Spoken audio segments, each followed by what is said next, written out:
अस्सलाम वालेकुम स्टूडेंट्स। आज का हमारा टॉपिक है प्रिंसिपल ऑफ मोमेंट्स। प्रिंसिपल किसको कहते हैं, किसी को पता है? रूल्स। शायद मैं उस प्रिंसिपल की बात नहीं कर रहा जो आपके स्कूल में होती है या आपके कॉलेजेस वगैरह में होती हैं। हम उस प्रिंसिपल की बात नहीं कर रहे, ये कोई और प्रिंसिपल है। प्रिंसिपल कहते हैं उसूल को। कोई भी जब उसूल बनाया जाता है, ठीक है, तो उसको हम बोलते हैं प्रिंसिपल। प्रिंसिपल एक उसूल का नाम है, ठीक हो गया। मोमेंट्स किसको कहते हैं? इस लफ्ज को मैंने पहले भी समझाया है, घुमाना, टर्निंग। टर्निंग जिस चीज में प्रोड्यूस हो जाए उसको हम मोमेंट्स कहते हैं, टॉर्क या फिर मोमेंट्स, ठीक है। ये हमारे पास टॉर्क के जुमले में आता है या टर्निंग इफेक्ट के जुमले में आता है। तो दिस इज टॉर्क। मोमेंट्स घुमाने को कहते हैं, घुमाना, ठीक है। तो हमारे पास घुमाने का क्या उसूल है? जब हम किसी भी बॉडी के ऊपर टॉर्क प्रोड्यूस करते हैं, मोमेंट्स प्रोड्यूस करते हैं या उसको घुमाते हैं, तो उसका एक उसूल इंट्रोड्यूस कराया गया है। हम अभी आज उसके बारे में बात करेंगे। सिंपली कहता है कि आपके पास जो क्लॉकवाइज मूवमेंट्स है और एंटी क्लॉकवाइज मूवमेंट्स है, ये दोनों जो है वो एक दूसरे के बराबर होते हैं, ठीक है। Sum of all clockwise movements is equal to the sum of all anti-clockwise movements is known as principle of movements। यानी आपके पास मैं जरा इसको लिखवा दूं तो फिर उसके बाद जो है हम इस पे बात कर लेते हैं। कहता है कि for an object in an equilibrium the sum of clockwise movements taken about a point must be equal to the sum of anti-clockwise movement taken about the same point। यानी अगर हम थोड़ा सा इसको लिख लें तो ये आएगा sum of clockwise movements, sum of clockwise movements about the same point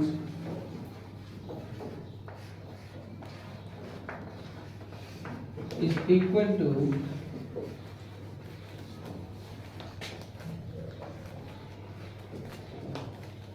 sum of anti-clockwise movement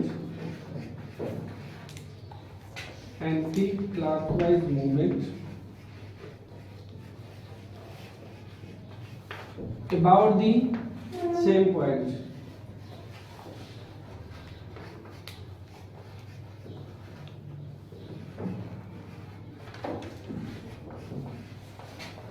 एक सेम पॉइंट पे, जैसे टार्क में हम एक फिक्स पॉइंट लेते थे ना, ऐसे हम यहाँ पे भी एक सेम पॉइंट देंगे जो हमारा पाइवट पॉइंट कहलाएगा। हमने टार्क पे भी सेम पॉइंट की बात की थी, कपल पढ़ते वक्त भी सेम पॉइंट की बात की थी। चूंकि हमारा सेम पॉइंट ही क्या होता है? Axis of rotation. क्या होता है? Axis of rotation. क्योंकि उस सेम पॉइंट पे बॉडी ने क्या करना होता है? रोटेट करना होता है, ठीक। इसलिए लिख दिया about the same point.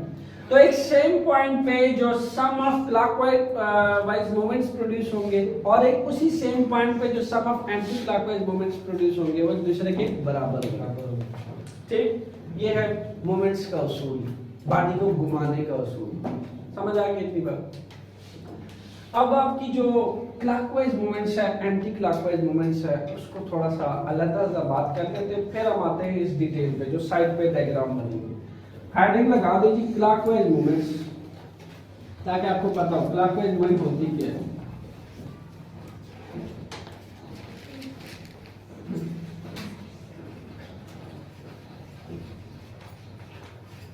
Students, हमने टार्क के केस में बात की थी कि अगर बॉडी जो है वो क्लॉकवाइज रोटेट करती है तो बाय कन्वेंशन उसका साइन क्या लिया जाता है? Negative. Torque will be taken is negative for every clockwise movements. तो मैं ये भी कह सकता हूं movement can be taken is negative for every clockwise movement या टॉर्क या डायरेक्शन, बिल्कुल। तो हम ये लिख सकते हैं टॉर्क या फिर मोमेंट, क्योंकि टार्क भी टर्निंग इफेक्ट है, मोमेंट्स भी घुमाना हुआ, कैन बी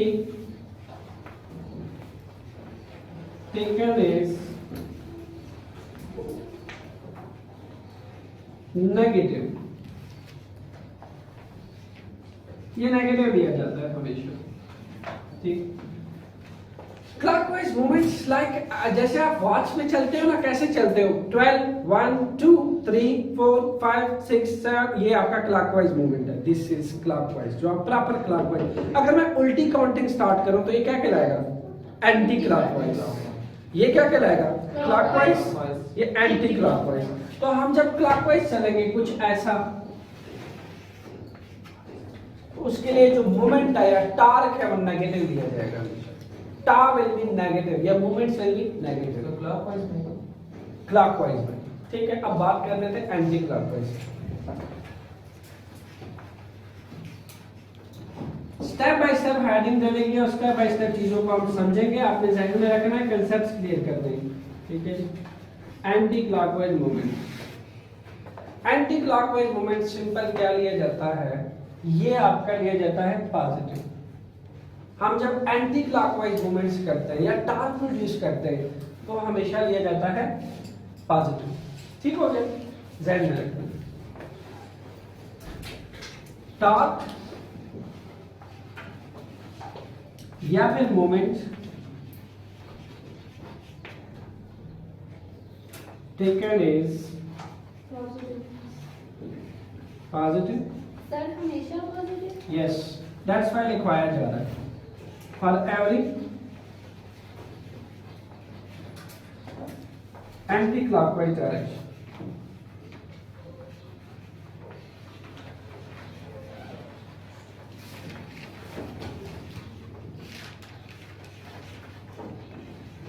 ठीक, ये बात समझ आ गई यहां तक, एनी डाउट? हमने स्टेटमेंट में बात की कि sum of all clockwise movements should be balanced with sum of all anti clockwise movement. इसको कहते हैं मूवमेंट्स का उसूल, किसी बॉडी को घुमाने का उसूल, सिंपल, ठीक। फिर हमने कहा क्लॉकवाइज मूवमेंट्स होगी, जब बॉडी को आप क्लॉकवाइज घुमाओगे तो फिर उसका टार्क जो है या मूवमेंट नेगेटिव लिया जाएगा, ये पॉजिटिव लिया जाएगा जब आप उसको एंटी क्लॉकवाइज घुमाओगे। एंटी क्लॉकवाइज कैसा होगा, कुछ ऐसा, उल्टा आएंगे हम, ऐसा आएंगे हम, ठीक।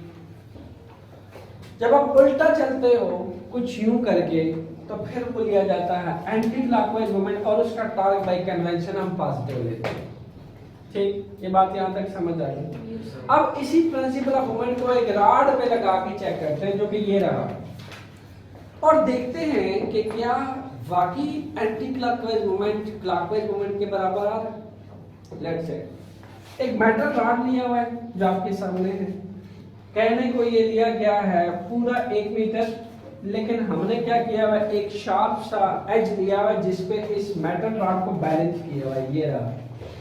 तो जिस चीज पे हमने इसको बैलेंस किया वही तो होगा हमारा पाइवट पॉइंट, क्योंकि वो है फिक्स्ड पॉइंट। बोला अबाउट द सेम पॉइंट, तो सेम पॉइंट रहा कुछ ये वाला, क्योंकि इसके शार्प एज पे मैंने पूरा रॉड बैलेंस किया हुआ है, समझ आ गई बात? तो यही है मेरा एक्सिस ऑफ रोटेशन। इस रॉड ने क्लॉकवाइज या फिर एंटी क्लॉकवाइज इसी फिक्स्ड पॉइंट पे घूमना है, इसके रोटेट करना है, ठीक। यानी यही कहलाएगा मेरा एक्सिस ऑफ रोटेशन। अच्छा, ठीक हो गया। बज़ाहिर नजर आता है कि जो फर्स्ट ब्लॉक है जो मैंने सस्पेंड किया हुआ है उसका वेट 4 न्यूटन है, as 4 newton is bigger than 2 newton, जो कि दूसरा है दिस वन। ये 2 ब्लॉक्स हैं, तो अगर 4 न्यूटन बिगर है 2 न्यूटन से, तो मतलब इसका जो वेट है W1 ग्रेटर है W2 से, मतलब ये कि चांसेस ये बताते हैं कि इसके अंदर एंटी क्लॉकवाइज मूवमेंट प्रोड्यूस होगा। ये ऐसे कुछ घूमेगा, ऐसे वाला घूमेगा,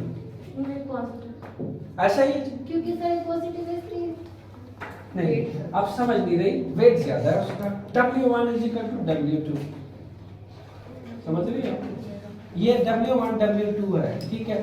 तो ये जो आपके पास W2 है ये कम है, 2 न्यूटन है, ठीक। That will be less attract is compared to the 4 newton, ये ज्यादा अट्रैक्ट होगा। तो एंटी क्लॉकवाइज, तो अगर यहाँ एंटी क्लॉकवाइज है, ये आपके पास नीचे आता है, तो यहाँ पे कैसा टॉर्क प्रोड्यूस होगा, क्लॉकवाइज। तो ये हुआ क्लॉकवाइज, ये हुआ anti clockwise, A dot C dot W, anti clockwise that is clockwise. Clear हो? अच्छा, अब हम इसके टार्क जरा निकाल के देखते हैं। टार्क आपको अब तक निकालना आ जाना चाहिए। इस पे अभी अब हम मजीद एग्जांपल्स न्यूमेरिकल्स करेंगे। पाइवट पॉइंट से यहां तक का फासला जहां आपका line of action of force होता, तो line of action of force तो मेरा ये रहा भाई, वेट एक फोर्स है ना, तो वो क्या हुआ, line of action of force. तो line of action of force से पाइवट पॉइंट तक का डिस्टेंस क्या कहलाता है, मोमेंट आर्म। मोमेंट आर्म तो मैं गिवन है, that is 0.4 metre. Perpendicular distance between pivot point या axis of rotation and line of action of force, ये रहा परपेंडिकुलर डिस्टेंस, ये रहा 90 का एंगल, ये रहा 90 का एंगल। तो ये रहा पूरा परपेंडिकुलर फासला। Perpendicular distance between the line of action of force and axis of rotation is known as momentum, that is 0.4 meter. First, जो आपके पास सेकंड टार्क जो है ना 2 आएगा, वो इस हिसाब से आएगा, ठीक है। 2 न्यूटन मल्टीप्लाई 0.4 मीटर, क्योंकि ये आपका है फोर्स एंड टू मोमेंटम। तो फोर्स इनटू मोमेंटम से क्या बनता है, टार्क नहीं बनता। यही तो है टार्क का फार्मूला। तो यहाँ हम जो टार्क का जनरल फार्मूला लगाएंगे, that will be equal to W cross D। This one is force, once again D is the momentum जो आपको गिवन है। सर W की जगह F नहीं लगा सकते? यहाँ वेट आपको गिवन है तो आप वेट ला, वेट भी फोर्स है, F भी फोर्स है, और D for distance, D for momentum, ठीक। W1 को देख ले आप, this one is W1 line of action of force, ये है line of action of force, ये है पाइवट पॉइंट, यहां का बीच का फासला क्या कहलाएगा, वंस अगेन मोमेंटम। तो आप फिर से क्या करने वाले हो, 4 न्यूटन इनटू 0.2 मीटर, ये आपके पास प्रोड्यूस हो जाएगा τ1, ठीक हो गया। अब हम अलग से निकाल लेते हैं एंटी क्लॉकवाइज मोमेंट और क्लॉकवाइज मोमेंट, और चेक करते हैं कि क्या वाकई जो क्लॉकवाइज है वो एंटी क्लॉकवाइज के बराबर आता है, ठीक है।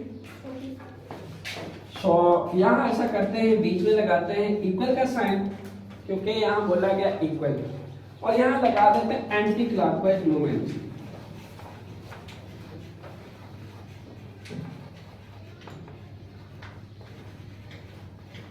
Anti clockwise moment, students anti clockwise moments आपको पता है कि पॉजिटिव लिया जाता है, सो ये हम लेंगे पॉजिटिव में, ठीक है।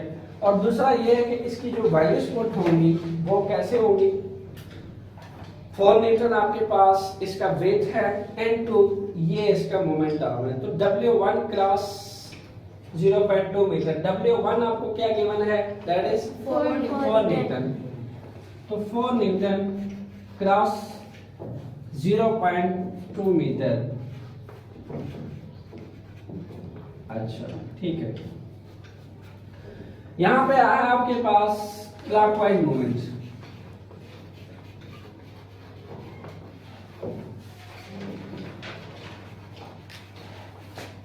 ठीक हो गया, दिस इज क्लॉकवाइज मूवमेंट।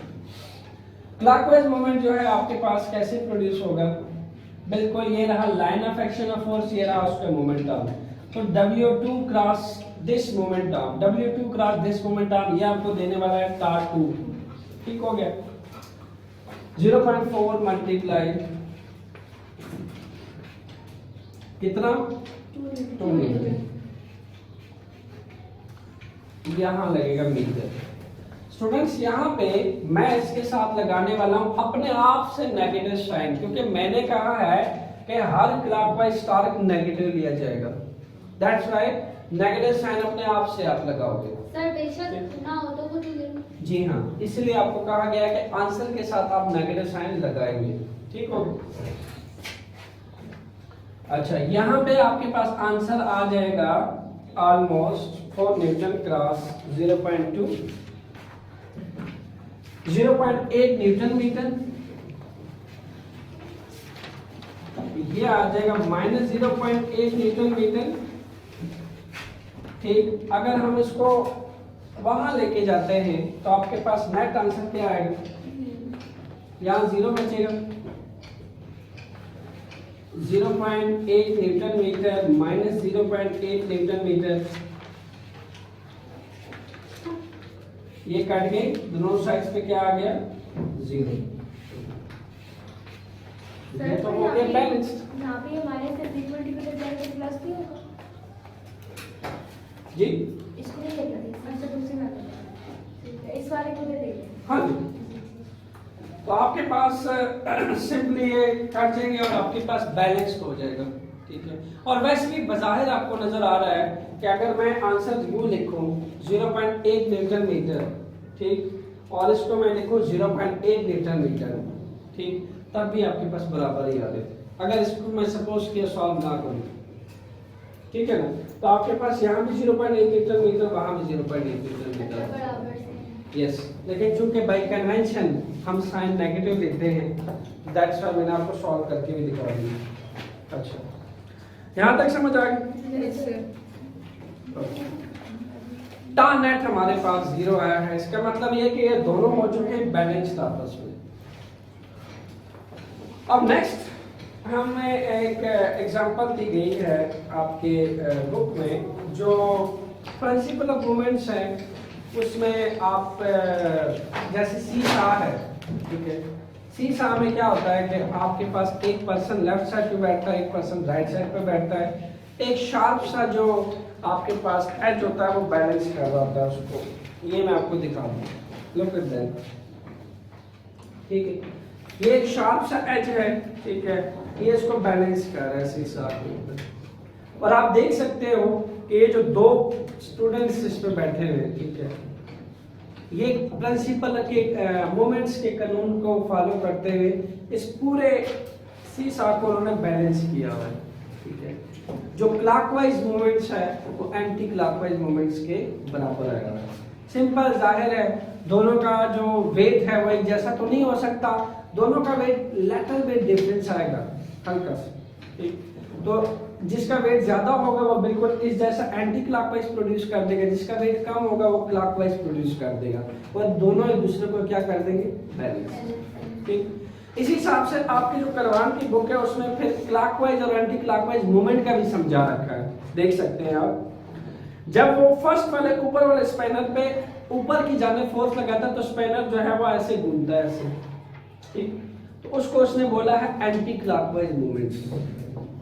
ये स्पिनर है, ठीक है, जब इस पे फोर्स लगाए तो ये है आपके पास, ये जब आप इसको घुमाते हैं तो एक क्लॉकवाइज मूवमेंट हो गया, और आप इसको अगर नीचे फोर्स लगाते हैं तो ये फिर एंटी क्लॉकवाइज मूवमेंट हो गया। नीचे फोर्स लगाओगे तो जाहिर है इसने उल्टा घूमना है, अगर ऊपर फोर्स की लगाओगे तो इसने क्लॉकवाइज घूमना है, रोटेट करना है, तो ये हो गया क्लॉकवाइज। और ऊपर वाले का आप नेट टॉर्क लोगे नेगेटिव, नीचे वाले का टॉर्क लोगे आप पॉजिटिव। समझ आ गई? ये हमने स्पैनर से एग्जांपल दी है आपको, बाय हेल्प ऑफ स्पैनर समझाना ही चाह रहा है कि क्लॉकवाइज मूवमेंट और एंटी क्लॉकवाइज मूवमेंट क्या होता है, ठीक। और ये सीसा से बताना चाह रहा है मूवमेंट का उसूल।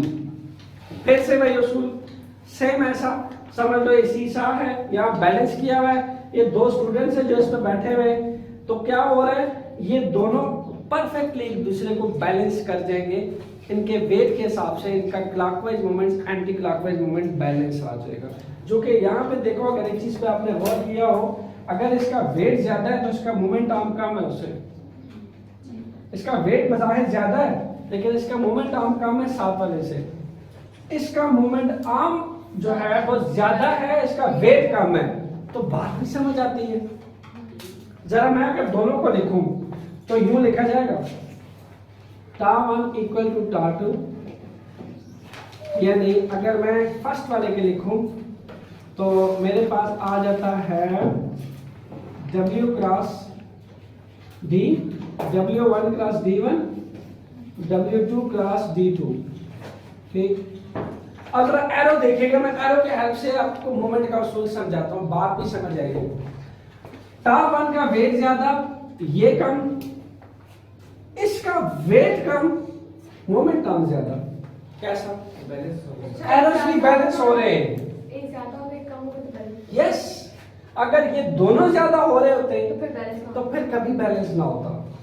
लेकिन सर इसका मतलब है सी साहब पे एक स्टूडेंट अगर यहाँ बैठा है तो नजदीक है किसके, फिक्स्ड पॉइंट के, ये थोड़ा दूर बैठा है उससे, इसलिए इसका मोमेंट आर्म ज्यादा है।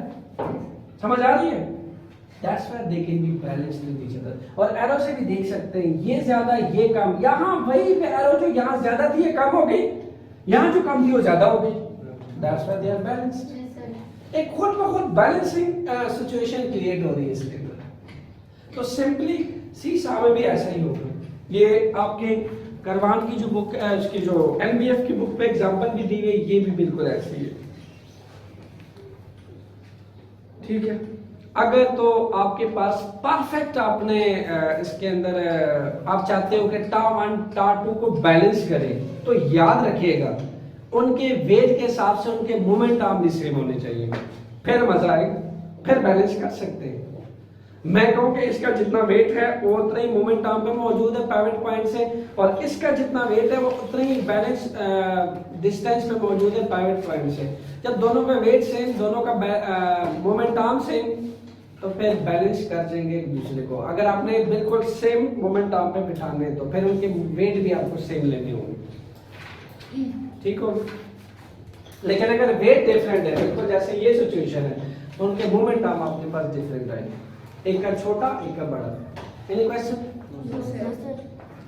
सर यहाँ पर जो वेट बढ़ा है यहाँ पर, लेकिन मोमेंट आर्म छोटा किस तरह से है? जैसे वेट बढ़ा तो मोमेंट आर्म कैसे छोटा होता है? ये रॉड है, ये फिक्स नहीं है, ये वेट इसके साथ, इसको मैं खुद आगे पीछे कर सकता हूँ। एक टाइम आएगा कि इस एज के ऊपर ये दोनों ब्लॉक बैलेंस हो जाएंगे। जब ये दोनों ब्लॉक बैलेंस हुए, तो जब हमने वो सिचुएशन देखी तो पता चला ये छोटा मोमेंट आर्म था, ये बड़ा था। मोमेंट आर्म ऐसे छोटा होता है। पिवट पॉइंट से line of action of force का फर्स्ट लाइन तो कहलाता है मोमेंट आर्म, और आप इसको एडजस्ट करते होते हैं। ये अपने आप ही आपको, जैसे आपने इसके ऊपर रखा है, बैलेंसिंग नहीं था, ये कभी नीचे झुका, कभी ये ऊपर गया, कभी ये, दोनों गिर रहे, ये सिचुएशन आ रही थी। बट आफ्टर सम टाइम ये बैलेंस हो गए। जिस पॉइंट पे बैलेंस हुआ उस पॉइंट पे आंसर भी 0 आ रहा है आपके पास, मतलब ये बैलेंस है पूरी तरह। Any question? No sir. समझ आ गया? Yes sir. 60% वाले 100% पे चले गए। Yes sir. ओके।